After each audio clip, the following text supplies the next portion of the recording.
Hello, hi beautiful people. This is MAKANA and I'm doing a reading for us today. It's been a little bit. I've been caught up in work and life and taking care of animals and grieving. So today's reading is about grieving and I invite you to give your space a little cleanse like so, however way is appropriate for your belief system. This is clary sage. It's really lovely. And this is a little copal. So we're going to cleanse our deck. See who's saying hello here. Page of Swords. Yes, we're readying ourselves to address and look at where we need to go in terms of our healing, our growth, and how to be more kind and patient with ourselves. So first, this is going to be a pick a card, and we're going to first pick 3 cards. Number 1, community, spiritual ancestors. Number 2, Epiphany,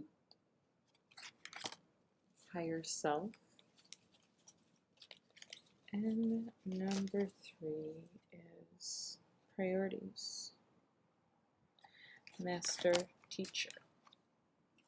And I'm choosing crystals for each one. So for community, we have the mystical Labradorite. I'm in a very turquoise mood today, you may notice. For Epiphany, we're going to go with citrine. And for priorities, we have little amethyst. Okay. So reflect and see what resonates for you. And in terms of your grieving process, your spiritual growth and development, and your next steps. Okay, pile number 1, community. This is your reading. And if you picked a different card, you can fast forward in the timestamp and see where I will present the card that I'm reading for. So community, Labradorite, we have 7 of Cups. Okay, 7 of Cups, you are calling in a kind of personal miracle. There is protection around what you are manifesting. There is something good and surprising coming your way. Who expects a sweet little kitten to pop out? But that's just how they appear, isn't it? Also, speaking of popping out, this deck literally jumped off the mantle recently. The mantle does have a slight slant. Also, the house might be slightly, spooky. But I just felt like the cats have things to say, and the mantle is also my grieving altar. Our next card is the King of Pentacles. So you can see him in all of his grandeur. He's definitely a master manifester. He's really good at taking what he wants. Sometimes maybe a little too much so. Okay. Yes, so this is interesting, aligning with community. I'm getting a kind of message out of that. You also have the Knight of Swords. Charging forward, the Knight is someone who is ready for battle. He's ready to set forth the the dreams you have. You really do want to share them with others. Okay, and you have a lot to give, and you have established yourself in some way that allows you some level of authority, importance, and abundance. So you have more than enough, and it's sort of like, now that I have everything, does this mean anything to me? And if the answer is no, then it's because you desire to share your legacy and have it be more about others this next chapter, and less about you. And the Knight of Swords here, he's looking behind him, he's holding his sword as if a warning for his enemies: do not follow me. The panther is roaring off into the distance to other potential panthers, staking his claim, staking his territory. He's saying, I protect what I cherish, and don't come after me. So this is also about setting boundaries. So the important thing in relating with others is finding balance, and that's also very difficult. And you can see the figure here.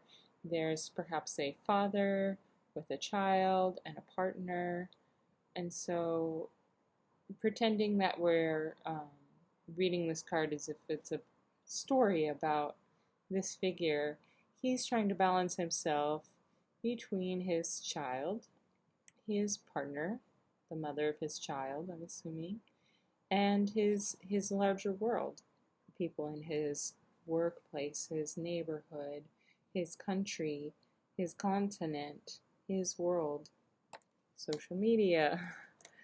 Where are we stretching ourselves? Where are we extending ourselves?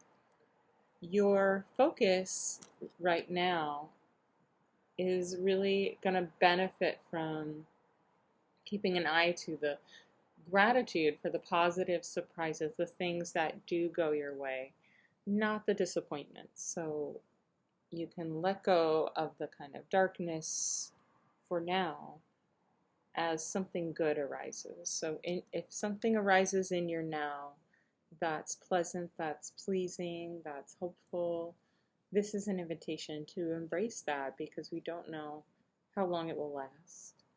And then this card is a warning to not get too caught up in having all of our pleasures, wants, desires, and needs met, because that creates that sense of imbalance, that it's more about self-fulfillment than other.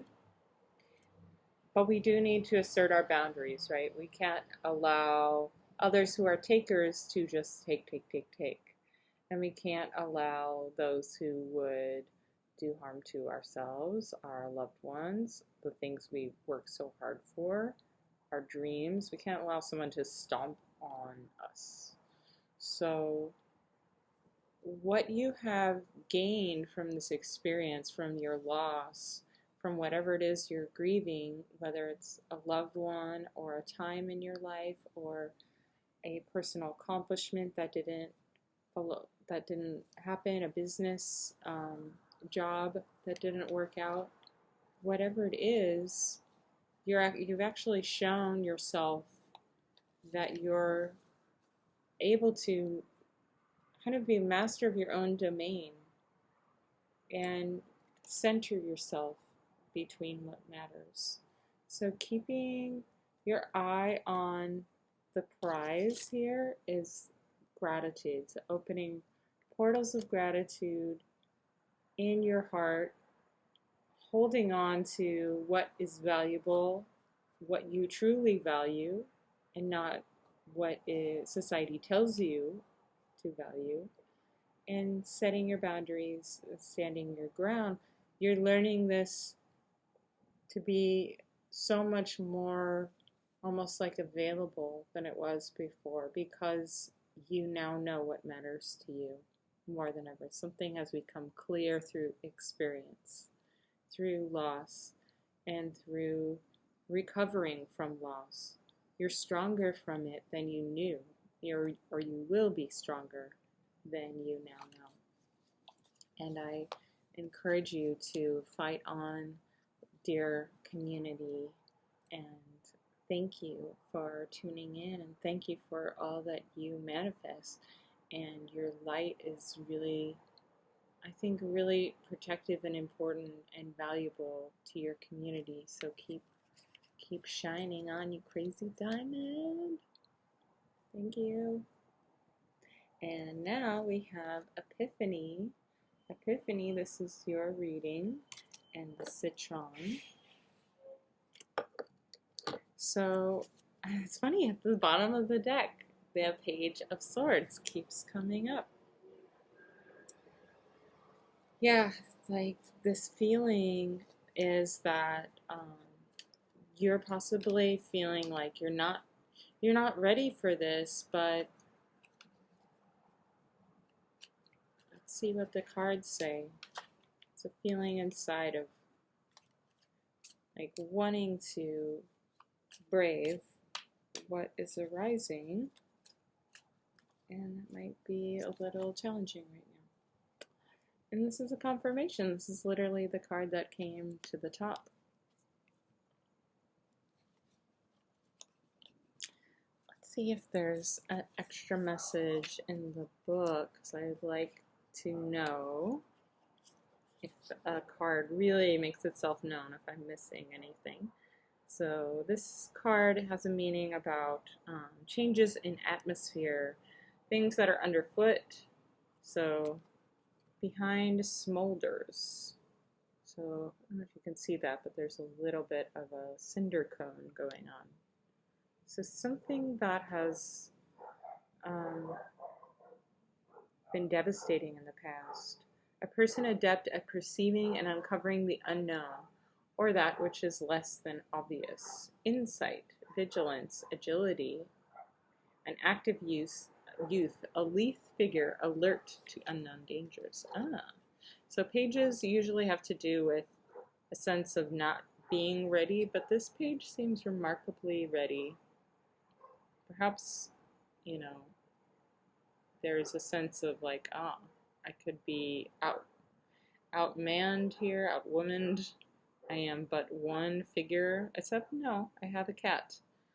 The cat here sort of represents your inner wild nature and your own magic. So don't underestimate how powerful you are in the face of what is arising. The fact that you can see with more than just your eyes alerts you to unknown dangers. Okay, this card came out next. Yes, the Fool. So this is another card about setting out, and you can see the mirror image, one with a sword, one with a staff.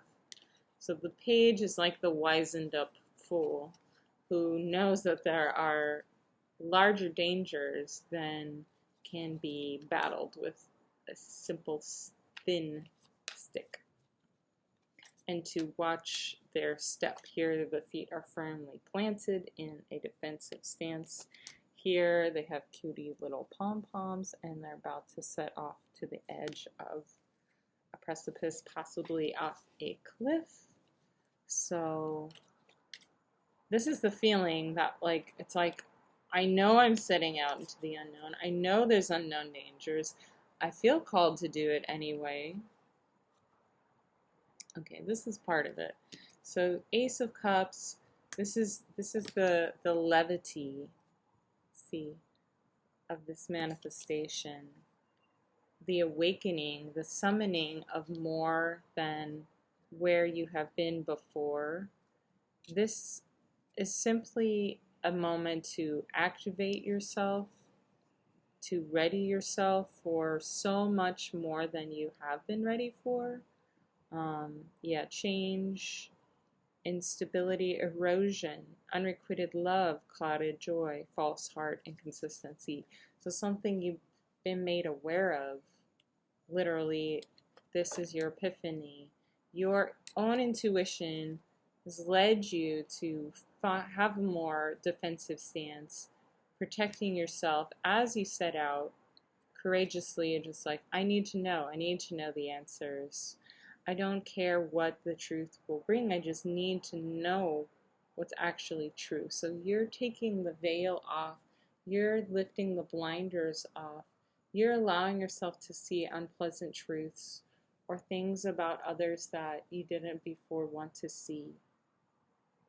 Things about yourself, possibly. So this could relate to shadow work. But it gets a sense here that there's something amiss in your midst, why this card keeps coming up. Okay, so there's something that you have rightfully asserted a sense of caution and self-protectiveness about. And you can see the little kitty is like this boiling little fireball ready to strike. So something has activated you, and you can use that energy. That energy doesn't have to poison your sense of purpose or your sense of hope for the future. You're a wellspring. You get to decide how you use this information, and you're going to use this information to rise. The lotus is literally the flower that grows out of mud and muck and just like this. You ever smelled a bog? Just like it's kind of like this icky, stinky decay. So you're turning that into something beautiful, alive, and something that supports life, a wellspring of something new and positive. So yeah, go ahead and wield your sword and nuh-uh, nuh-uh, no more, okay? You've been putting up with some illusion. There's someone that's been trying to convince you, or maybe it's even society trying to convince you of a truth that you know is not your truth. So you don't need to be about it anymore. Things are going to change, but you're ready for that. That's possibly related to whatever it is that this truth is. This is your grief, is the realization, the heartbreak of what you thought was is now shattered, or let's say evaporated. I don't want to say shattered. I want to say it never really was. It was sort of like a cloud that formed a mystical looking dragon, smoke coming out of his nostrils, and then the winds move and push, and the dragon is no more. The dragon's just like a few little tendrils. And then the clouds move again, and the sky is just gray, and there's no more dragons. So what you're grieving is a beautiful vision that you thought was real, but this actually prepares you for what you now understand to be a more like supportive truth for you, like the truth of believing in yourself no matter what, the truth of holding your own authority over yourself, of understanding your boundaries, your needs, and just who you are in a deeper way, and not needing to base it around some outside authority or any illusions, because anything that's outside of you telling you what you need and who you should be and how you should feel, that's illusory, because it can't possibly know. It can't possibly have authority over you. So hold on to your truth, Epiphany. You know what is up, and I'm so grateful that you are rising and that you have not only one, but you have several lotuses. And 5 is a key number here, so keep that in mind. You can look up the numerology of 5. And I'm thinking, like right now, like 5 for you represents 5, like 4 disappointments, and then this 5th is sort of like a 5th opportunity. Maybe you were in like 4 past serious relationships, or you had 4 career paths that you set out on, or you had four opportunities presented, or 4 loved ones lost, and you're feeling this loss around life, but you're turning it into a seed for rebirth. So keep rebirthing and keep witnessing yourself in this with greater clarity and awareness, and it's only going to lead to higher and brighter things. So blessings on your journey and priorities. This is for you. I'm thinking that this amethyst is in this box. You can see something purple in there. So we'll think about amethyst is a crystal of intuition. So while you're on your little journey of life, this is what your intuition has to say. Okay, here we go. 4 of Cups reversed.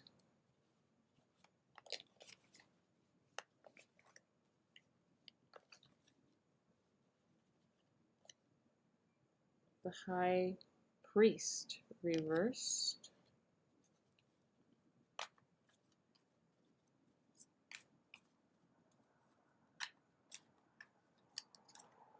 And Queen of Swords also reversed. Whoa, whoa, whoa, whoa, whoa.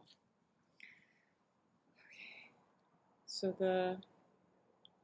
the priorities shows a full box full of things that one might need. However, to carry this whole box without a backpack, it's a little awkward, right? Like, you have your hands, but at a certain point your hands need to be free in order to pick something else up.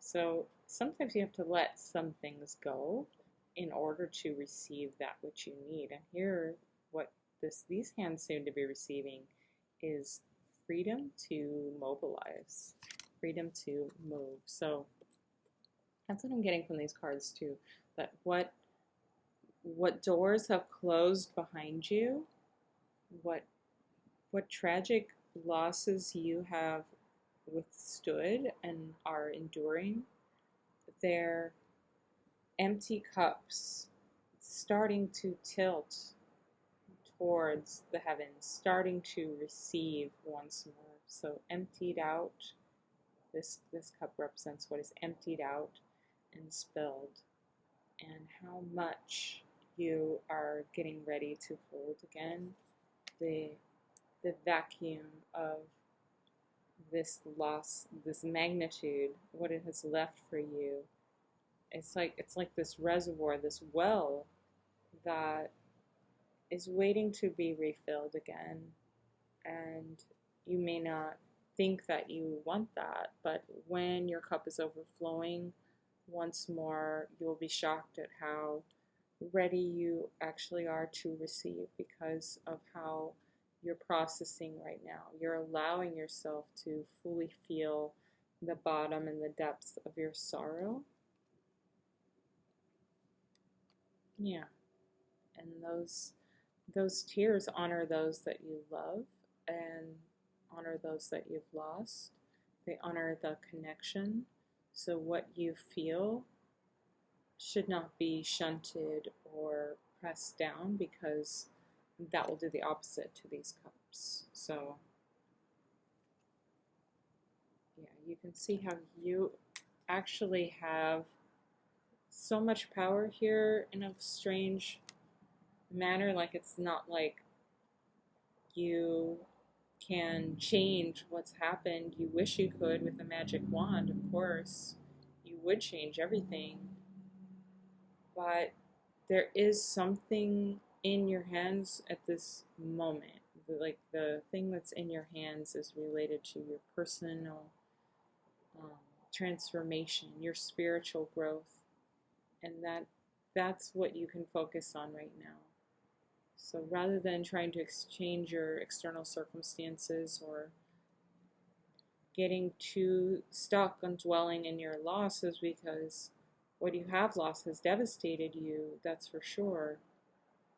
But it is not the end of the story, and you'll find that even though it will hurt always, you'll always have this loss, the love that you poured out is going to come back to you.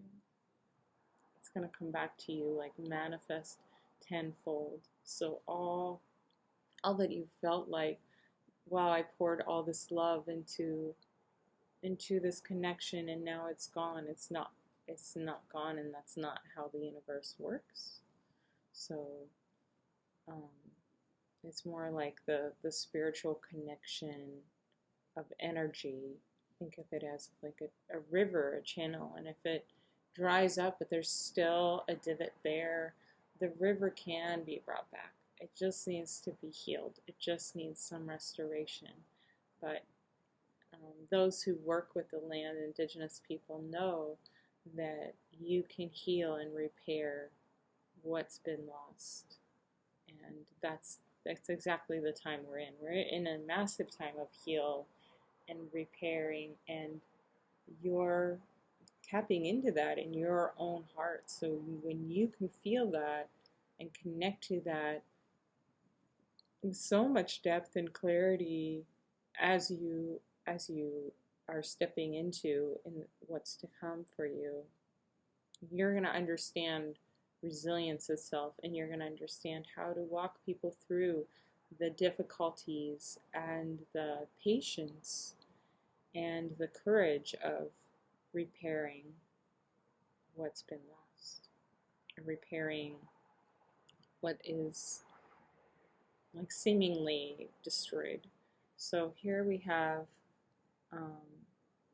the High Priest in reverse, and to me this is about a sense of like clouded judgment. I want to refer to the book here because reversals sometimes have tricky messages in this particular deck. The High Priest himself is decked out in a lot of grandeur. He's kind of like very showy, but he's given a lot of authority, and part of that is like he's having to convince others that he has like the authority of the divine. So reversed here, it's like, okay, the errors, the repeated errors are impotent. So it's almost like the opposite. Like instead of like being seen as like this authority and this perfect being, like what's being mirrored to you is your own susceptibility, your own impotence, your own invulnerability, your own frailty, how you have been renounced, how you are unorthodox or strange, and just feeling like you're not being appreciated for what you give. So that unfortunate self-image is part of why this time is so painful, because this is an invitation. Like anything that needs to be let go can be let go at this time. It's not only what you're grieving, but it's what you are ready to let go of. What false beliefs aren't serving you, lay them down. You had that belief about yourself as a child. Hold yourself as a child, as your own, like you're an adult now. So hold yourself in your childlike heart and remind yourself of what's not true. Remind yourself daily if you have to. Write a message to yourself in a letter. Read it. Tell yourself aloud or sing to yourself. If you don't like, if those things feel like false, make a beautiful piece of art that demonstrates something like a hidden strength of yours, something that's emerging, who you're focusing on, who you're becoming, and not who you've been. Our griefs can bring up all our mistakes. They can bring to the surface every error, every erroneous step we've ever taken, and all the energy that we've wasted. put into maybe work when we could have been spending time with someone we loved, and then losing that person, and then losing the job, and then realizing I didn't care about that job, I cared about that person. So why did I put all that energy into that job? So your priorities are coming to the surface, and that really is defining who you're becoming, because who you value is what you live into. Let me repeat that. What you value, who you are, is part of what you value, and that's who you're becoming. That guides where you're going in life and what you're stepping into. And the last card for this is the Queen of Pentacles. So she's a stoic queen. She stands very firmly. She has a lot of grandeur, a lot of poise. But here it's reversed. So yeah, it kind of repeats the message of before of narrow-mindedness, maybe even turning into deceitfulness or maliciousness, vengefulness, prudishness. Okay, this is not necessarily about you. So who do you consider someone to be untrustworthy? Someone who does not maintain their center, someone who does not respect or honor you. This could be someone from your past, and their voice is still echoing in your head. Okay, so that is like the influence here that is messing up your priorities. It's almost like your priorities shifted because you got this message from this toxic person, maybe a caregiver or someone who was supposed to be a mentor, someone who had it out for you and had too much power. So instead of your priorities being, I'm going to take care of myself and value what matters to me, what happened was this person broke your heart early on, and rather than see what happened as, oh, well, that was obviously a person who was broken themselves, who then couldn't heal and could only lash out, who could only make enemies instead of friends, who was deceitful, who was treacherous, who was always having to like hide who they are because they never healed, and they always poured shame on top of themselves, and that manifested as attacking others and harboring these resentments that would bubble up as a kind of viciousness. So that then changed something in you. Instead of you seeing that as their folly, as their mistake, their cross to bear and their karma, you took that on as, well, I was obviously bad or wrong to deserve that. I want you to think about that as just, if you were to witness like a small child to hear an adult say something mean and vicious and hateful to them, clearly out of jealousy. Maybe the child is reading a book and they're a really avid reader, and the parent's like, don't you have anything better to do with your time? You read like a girl. Look at how you hold the book. Clearly, whoever says this message is trying to put down and shame this child.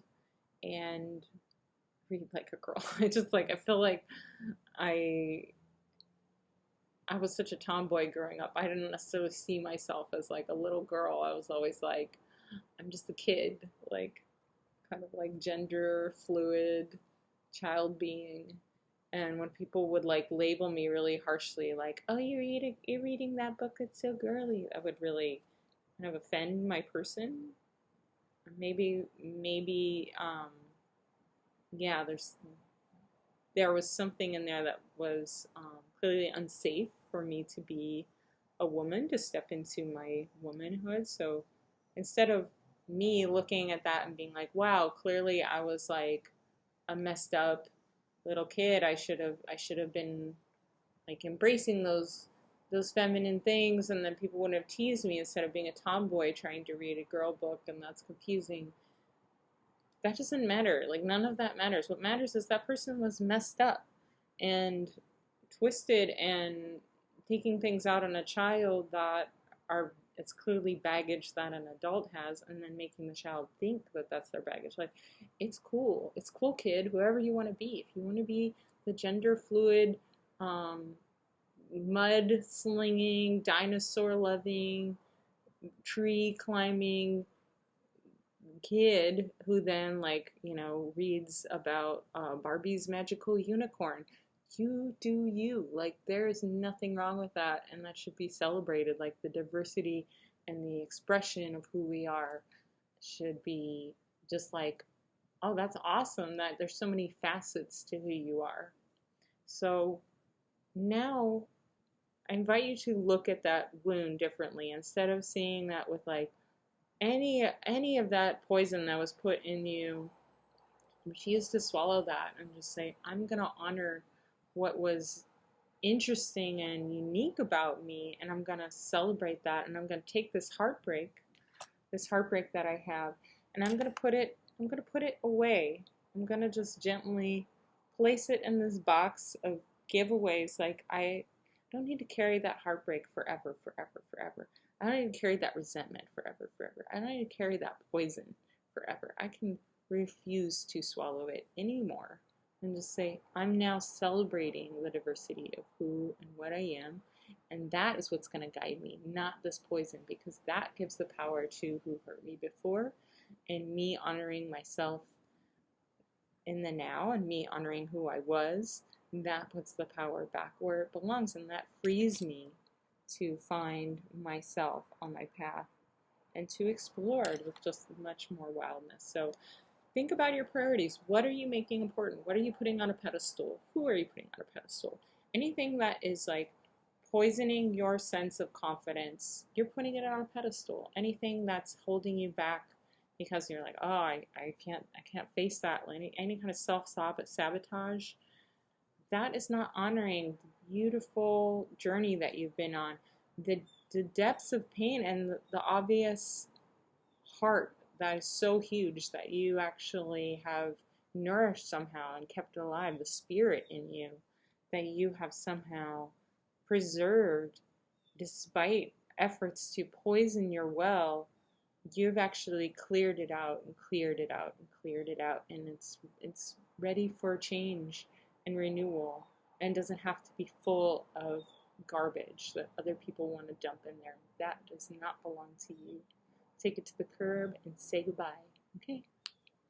So on that note, bye priorities, and all my listeners, if you listen to all the readings, wow, you made it this far. Awesome. And you clearly have a lot of growth going on. I did see a kind of common thread. There's like so much coming, so much that's ahead for each one of you, despite all that is like seemingly broken and lost. So keep going, celebrating resilience and gratitude, and just the fact that any of you are here listening and connecting, and I appreciate all of these connections that we have forged in any magical channel and portal. So keep up with that, and I can see some light in the tunnel. Blessings, and have a wonderful day, and I can't wait to connect to you next time. Bye.